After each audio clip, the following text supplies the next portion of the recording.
Et bonjour, ici les Normands du Saguenay. Nous allons vous présenter une nouvelle vidéo sur les différences entre l'école française contre les écoles québécoises. Les différences entre les deux systèmes scolaires, vues au travers de notre expérience personnelle, donc de celle de Nathan, qui est en 5e, soit l'équivalent du CM2 en France.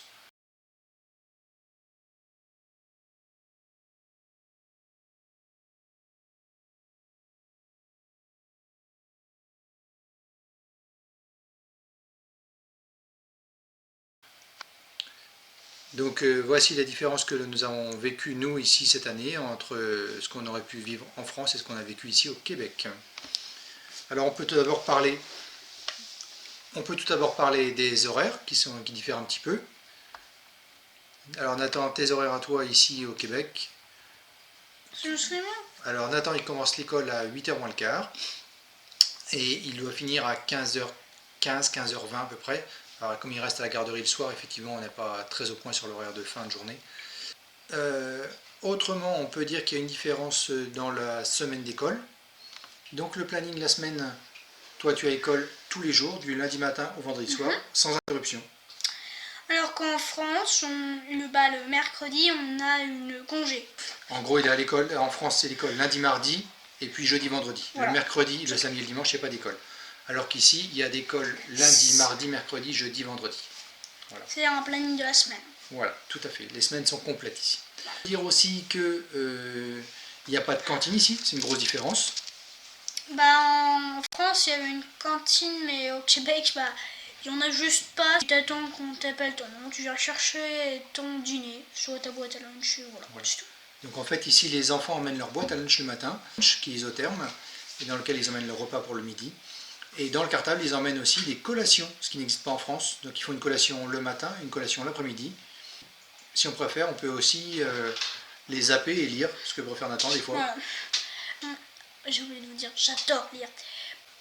Donc la cantine, c'est un système de restaurant scolaire qui est réservé pour les enfants, c'est une pièce dédiée. On avait une pièce qui était d'ailleurs plus grande que les salles de classe. Ouais. Où vous mangiez. Et donc voilà, il y a un repas qui est attribué pour les enfants. Et donc il y a entrée, plat, dessert. Et puis il n'y a que des petits repas particuliers. Au moment de Noël, il y a des repas particuliers. Au moment, il peut y avoir quelques occasions où il y a des repas à thème. Mais voilà. Donc l'enfant n'a pas le choix du repas, mais en échange, ça permet d'avoir un repas équilibré au moins une fois par jour.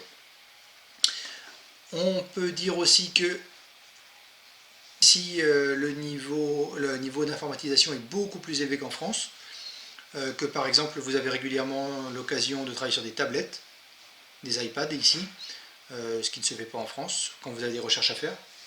En France, on n'a juste pas de recherche à faire, à moins que ça soit dans notre mental, mais sinon... Ou sur l'ordi, peut-être dans le dictionnaire. Ah oui. Voilà. Et donc ici, on fait plutôt des recherches sur la tablette. Donc vous avez toute une série d'iPads. Et il y a, voilà, on en reviendra dessus après, mais donc voilà, les enfants ont des iPads pour faire des recherches. Ils n'ont pas en permanence dans la classe, mais ils ont un lot d'iPads qu'ils peuvent utiliser. Un chariot. Un chariot d'iPad sur lequel ils peuvent utiliser. On pourrait dire aussi que le niveau d'anglais est beaucoup plus élevé ici qu'en France, qu'il y a une grosse différence. Les élèves ici en 5e année ont un niveau qui correspond presque à une fin de collège en France. Donc ils commencent l'anglais dès la maternelle ou le CP ici. Et bon, il faut se dire aussi que la plupart des chaînes de télé qu'on regarde, la moitié des chaînes sont anglophones, donc l'anglais est très très présent ici. Alors que ce soit YouTube, que ce soit la télévision, on regardait souvent le hockey sur des chaînes américaines par exemple. Donc qu'est-ce que t'en trouves toi de l'anglais? En France, juste l'année d'avant, on apprenait les mots, la conjugaison des verbes. Ouais, la conjugaison des verbes, puis ils lisent déjà des textes, donc ils travaillent sur des textes entiers qui font une quinzaine, une vingtaine de lignes. Puis voilà, il y a un professeur qui est là à plein temps dans l'école, et donc ils ont entre 2 et 3 heures d'anglais par semaine. Nathan ne sait pas trop combien de temps dure la séance à chaque fois, mais il y a au moins 2 séances par semaine d'anglais. On peut dire aussi qu'il y a un professeur de sport à temps plein, et le gymnase est au sein de l'école, au bout des salles de classe, vous avez le gymnase. D'ailleurs, pour ceux qui ne savent pas, mon école, c'est juste un couloir. C'est plein de portes qui mènent chacune à une pièce. Et tout au fond, t'as le gymnase. Voilà, d'un côté, vous avez le gymnase et en face du gymnase, tout ce qui est administratif, la direction et le secrétariat. Et à l'autre bout du gymnase, t'as le service de garde. À l'autre bout du couloir, c'est le service de garde.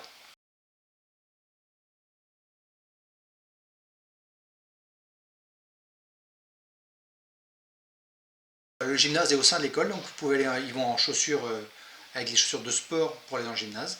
Donc ça nous permet de dire aussi qu'il y a 2 tenues, au moins, voire 3 tenues à l'école. Vous avez la tenue pour aller en récréation.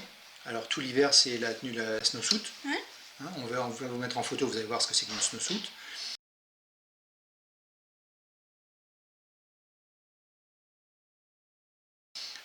Ensuite, vous avez la tenue pour être en classe. Donc la tenue pour être en classe, c'est la tenue qu'il y a sous la snowsuit souvent, hein, donc c'est une tenue civile, un t-shirt, un pull, et donc des chaussures adéquates, donc des chaussures qui ne servent que à aller en classe.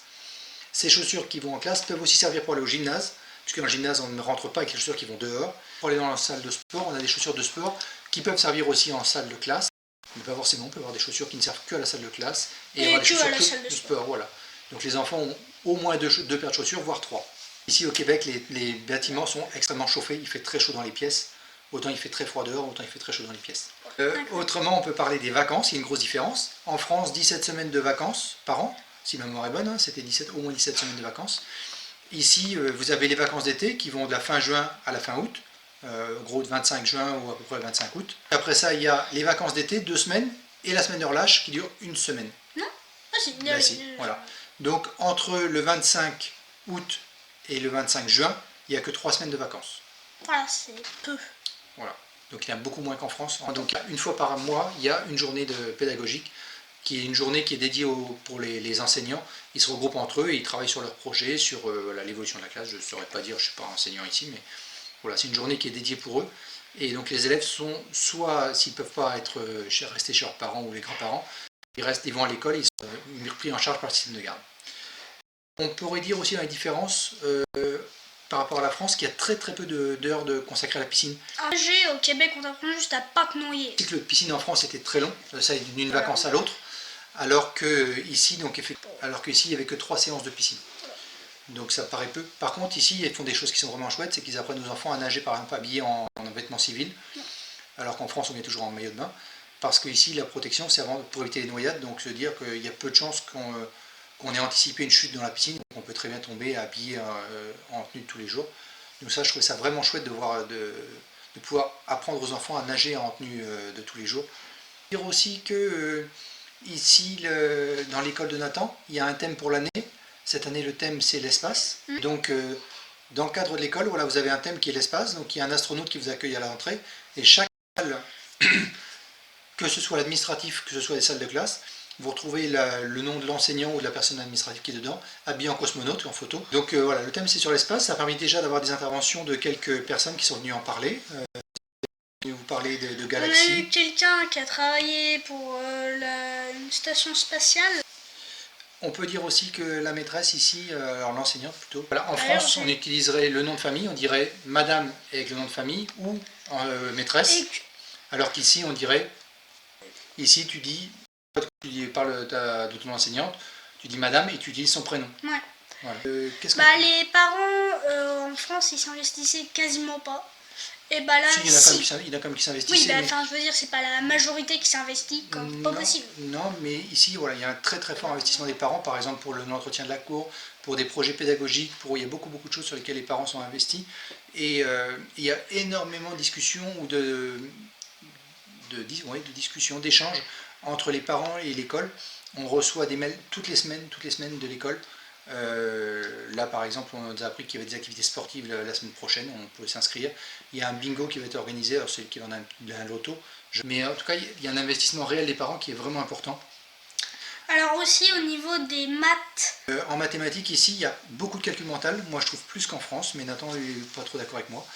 Mais en France on ne demandait pas forcément, ou en tout cas on pardonnait si tu marquais pas le détail de ton calcul. Ça t'enlevait pas des points. Voilà. Alors qu'ici, mais il n'y avait pas de points bonus si t'en faisais non plus. Voilà, alors qu'ici on exige de marquer le détail des calculs. Ça te rapporte 80% des points comme ça. Enfin à chaque fois si tu mets, c'est ce qu'on appelle des erreurs mineures, c'est-à-dire que si tu as compris le problème, imaginons, je sais pas moi, tu mets 4 plus 4 et que tu as marqué 7, mais qu'après dans les calculs tu as marqué tout bon, tu as eu bon, sauf que tu t'es juste trompé à une seule fois, c'est une erreur mineure, on te le pardonne, c'est pas grave. Ensuite, est-ce qu'on appelle une erreur majeure?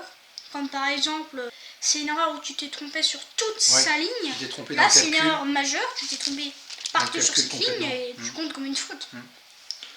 Alors, on pourrait dire aussi que en mathématiques, moi, ce qui m'impressionne, c'est qu'ils font les tables de multiplication jusqu'à la table du 12, alors qu'en France, ça va Sinon, toujours parfois, 10. il faut jusqu'à la 13.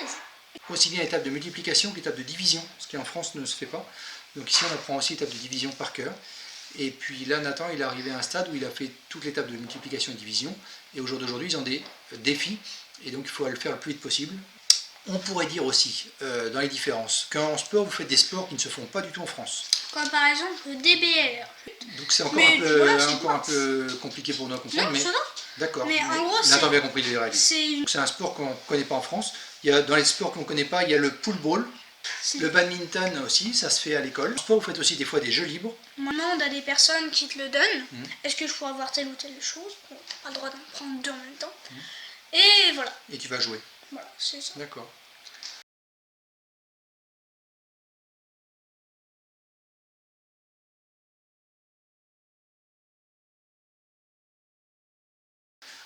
Alors à propos de jeux, on peut aussi dire qu'à la garderie, vous faites plein d'activités qu'il n'y a pas en France. Par exemple, il vous est déjà arrivé de faire de l'improvisation. En gros, je vous explique. L'improvisation, ça nous donne un thème. Comme par exemple... C'est des mini-scènes de théâtre. Ouais. Comme par exemple, mon meilleur ami, je vous donne un exemple que j'ai eu. Mon meilleur ami est en train de fumer et j'aime pas ça.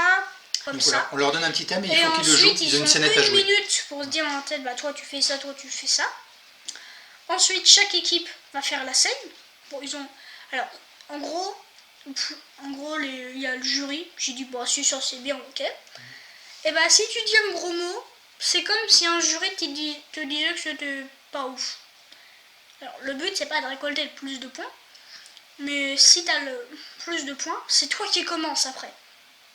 Donc voilà, donc Nathan en garderie, il a fait quelques fois, mais en tout cas ça avait beaucoup plu, l'improvisation. Quand il faisait pas très beau, quand il faisait plutôt très froid, vous avez fait du hockey, avec des petites crosses, mais en tout cas, et une balle de tennis, puisqu'il ne jouait pas avec un palais pour ne pas blesser personne. Il est aussi arrivé de faire des gâteaux à la garderie. Ah oui, mais une fois. Oh, c'était pas incroyable. Nathan, il n'a pas aimé le gâteau. Oh non. Il arrive aussi quelques fois de jouer au soccer. En gros, c'est l'équivalent du football. C'est du football. Ici, ça s'appelle le soccer.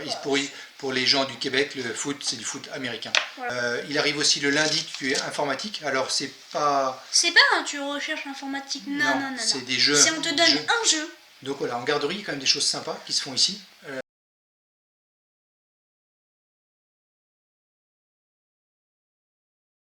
Il est arrivé aussi, je pense que c'est pendant la garderie, vous êtes allé faire un dîner dans les bois, la garderie du midi, voilà, pendant le dîner. Donc les bois ici sont tout près, à 400-500 mètres, vous êtes dans les bois qui font des centaines d'hectares.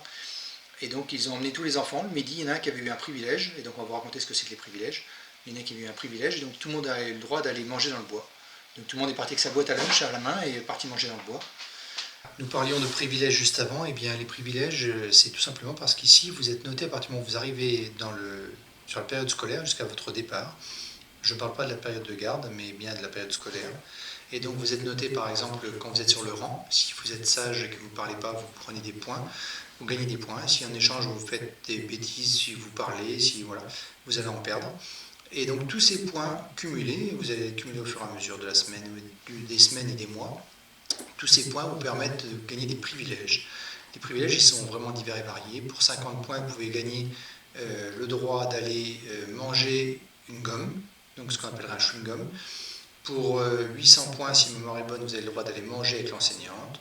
Et puis voilà, encore plein d'autres récompenses possibles. Mais vous avez aussi des récompenses collectives qui, elles, sont dues au fait que la classe se comporte bien. Avec ces récompenses-là, eh bien, les élèves vont obtenir, par exemple, ils ont déjà obtenu une fois de venir à l'école en pyjama, c'était à l'automne. Une autre fois, ils ont obtenu une journée camping dans la classe. La maîtresse avait installé une grande tente et un faux feu. La maîtresse a installé un faux camp dans la classe. Il y a différentes animations qui peuvent avoir lieu comme ça. Et ces activités, ces privilèges-là sont des privilèges qui sont demandés par les élèves. Ils s'entendent tous ensemble pour trouver des privilèges auxquels ils souhaitent bénéficier et la maîtresse l'accorde ou pas. Donc pour les accorder, il faut qu'ils aient gagné suffisamment de points. Et donc, au fur et à mesure qu'ils se comportent bien, ils vont marquer des points. Et puis à la fin, ils auront bénéficié du privilège qu'ils souhaitaient avoir. On peut dire aussi qu'ici, contrairement à la France, on ne demande pas aux élèves d'avoir 10 sur 20, mais 60% de réussite, ce qui correspond à 12 sur 20. Et parce que ici, tout est ramené en pourcentage, parce que la note peut très bien être de 37 sur 43 ou 17 sur 19. On peut dire aussi que ici, les élèves ont obligation de faire leurs leçons dans un cahier qui s'appelle cahier de traces de leçons, qui est présenté tous les vendredis à la maîtresse, puisque les leçons sont à donner le lundi et doivent être faites avant le vendredi. Et donc le vendredi, elle récupère toutes les traces de leçons, elle vérifie effectivement que chaque élève ait bien fait ses leçons, et elle vérifie en même temps que les élèves aient bien présenté les notes qu'ils ont eues la semaine d'avant, qu'ils ont dû présenter aux parents pour être signés. Donc elle vérifie que tout le monde est bien signé, que les parents aient bien signé toutes les notes que les élèves avaient eues. Et puis voilà, et chaque élève a une tâche au sein de l'école, au sein de la classe. Alors ces tâches vont tourner, et la personne n'aura pas la même tâche tout au long de l'année. Au fur et à mesure de l'année, ça va évoluer. Nathan, quand il est arrivé, s'est retrouvé en charge de vider les bacs à recyclage, puis par la suite charger les iPads. Donc c'est lui qui allait dans la salle des profs chercher les iPads, qui ramenait le chariot rempli d'iPads et dans le coup s'assurait que tout le monde ait pris le sien pour faire la recherche et que tout le monde surtout les remis, tout ça sa tâche, les remis et que lui le replug ou que l'élève les repluguait pour le recharger. Et ensuite, actuellement, il est chargé de l'informatique. Donc il n'a pas trop su nous dire en quoi ça consistait. Mais il y a par exemple des élèves qui sont en charge du rang, qui vont s'assurer que les autres ne font pas de bruit. Il y a des élèves qui sont en charge du silence, qui vont s'assurer que quand la maîtresse s'absente, personne ne parle ou ne fasse de bêtises. Et voilà. Et puis tous ces points-là vont être des points qui vont permettre de gagner des privilèges individuels.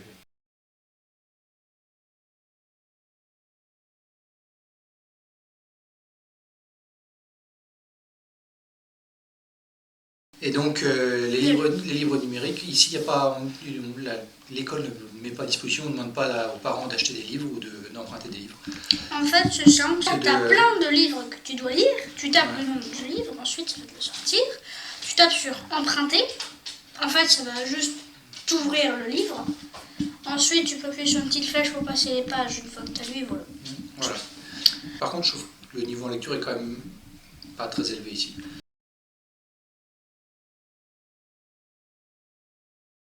Donc on dit au niveau informatique, c'est vrai qu'ici ils sont vraiment en avance par rapport à ce qu'on peut connaître en France. Il y a des iPads qui servent dans les classes pour faire des recherches. Alors ils ne s'en servent pas au quotidien, mais à l'occasion ils s'en servent. Le tableau de classe est un tableau numérique, donc dans le coup sur lequel la maîtresse peut écrire, mais peut aussi déplacer ce qu'elle a écrit comme sur un écran d'ordinateur. Ouais. En fait, son tableau est relié à son ordinateur, et donc elle peut ajouter des choses, retirer, enfin voilà. Retirer, copier, coller, couper, voilà. Ouais, elle peut faire tout ça même sur le tableau qui sert où elle écrit. Donc voilà, chaque élève, alors au niveau du numérique, ouais, il y a quand même vraiment beaucoup de choses de faites ici. Moi je trouve vraiment par rapport en France, alors peut-être dans les très grandes écoles c'est différent, mais dans la petite école dont on venait, c'était quand même moins poussé, moins en vogue que ça n'est ici.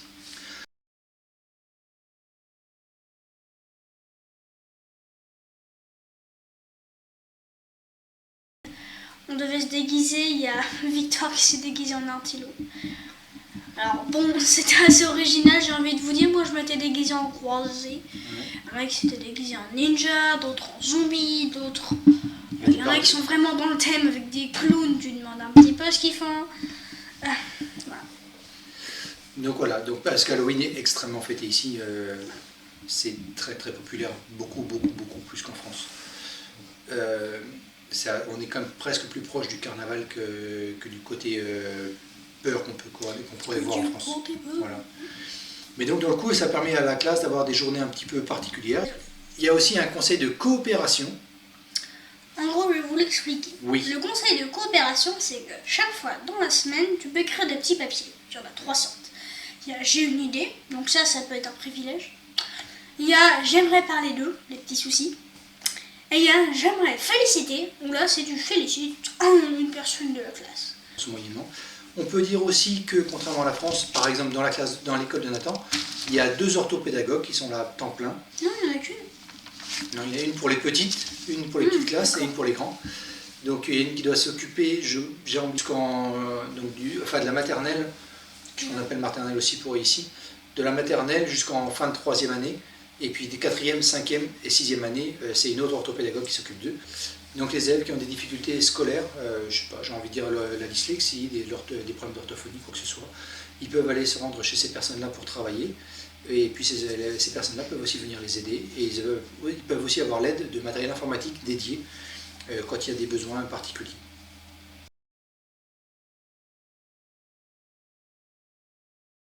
Du petit reportage qu'on vient de faire, qu'il y avait peu de vacances ici. Et ben, nous, avec notre recul, depuis Nathan est à l'école ici depuis le mois d'octobre, début octobre, c'est qu'il y a quand même une fatigue qui est vraiment moindre ici, malgré qu'il travaille du lundi matin au vendredi soir. Nathan est arrivé aux vacances de Noël et puis ensuite aux vacances de la relâche, la semaine de relâche, finalement assez peu fatigué, alors qu'on pensait que le rythme scolaire serait plus difficile à tenir pour lui, même pas du tout. Au contraire, ils arrivent beaucoup moins fatigués. Le système de collation au matin et après-midi, je trouve que c'est une bonne chose et ça permet aux enfants de ne pas être en fringale et donc de pouvoir rester disponibles.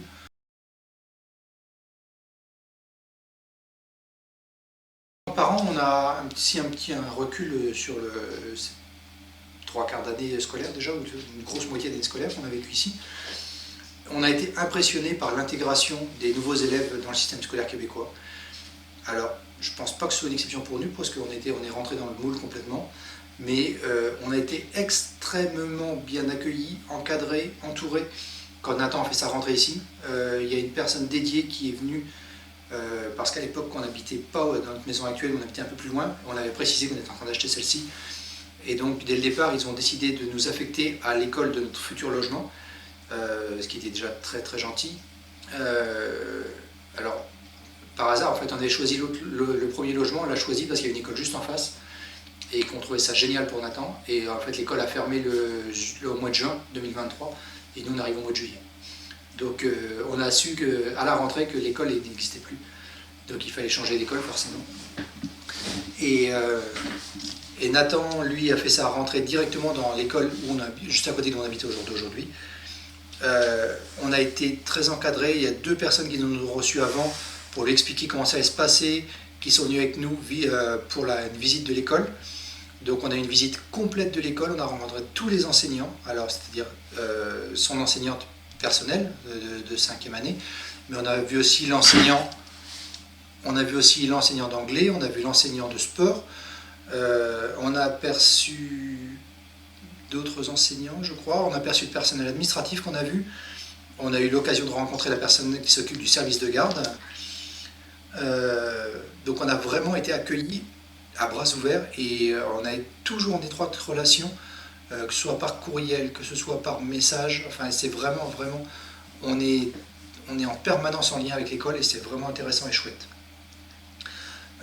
Ça, c'est vraiment impressionnant. Nous, en tant que Français, on a été impressionnés par l'accueil. Alors c'est toujours le revers de la médaille, c'est que c'est extrêmement lent ici. Ça, c'est habituel. On commence à s'y faire. Mais ce qui prendrait 15 jours prend 2 mois ici. Donc ça, il faut s'y habituer et bon, c'est comme ça.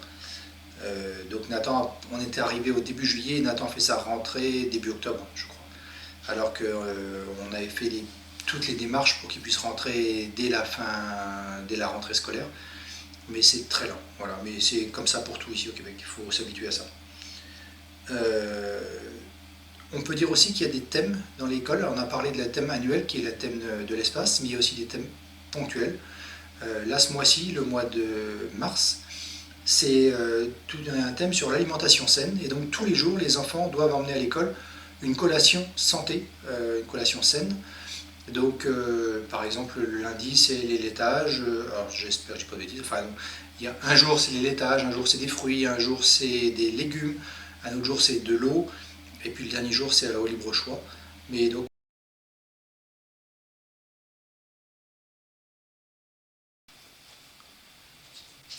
et voilà, avec le recul, effectivement, nous en tant que parents, on est extrêmement ravis de ce choix, d'être arrivés ici pour l'enseignement en tout cas de Nathan.